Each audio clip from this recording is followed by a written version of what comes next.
Siswa SD di Kabupaten Mamasa, Sulawesi Barat harus menyeberang sungai berarus deras untuk berangkat dan pulang sekolah akibat jembatan rusak.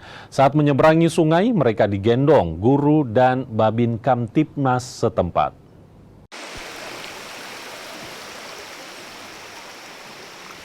Demi menuntut ilmu, siswa Sekolah Dasar Negeri 6 Boteng di Kecamatan Mehalan, Kabupaten Mamasa harus menyeberangi sungai berarus deras.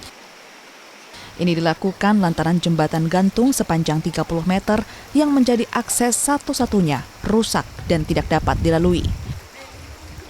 Kondisi ini terjadi sejak 3 tahun terakhir. Untuk berangkat dan pulang sekolah, siswa digendong oleh guru dan polisi menyeberangi sungai karena khawatir air sungai tiba-tiba meluap. Dan kondisi jembatan yang akses utama yang dilalui untuk anak sekolah itu sudah rusak selama kurang lebih hampir 3 tahun.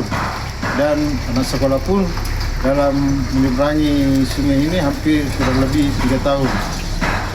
Dan sekiranya akses utama ini segera diperbaiki. Mohon untuk pemerintah setempat untuk memperhatikan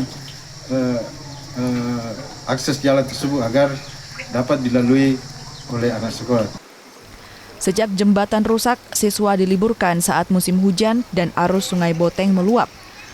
Para siswa mereka juga kerap terjebak di sekolah ketika arus sungai tiba-tiba meluap karena hujan di hulu. Mereka berharap pemerintah membangun jembatan penghubung agar siswa dan juga guru dapat berangkat dan pulang ke sekolah dengan aman.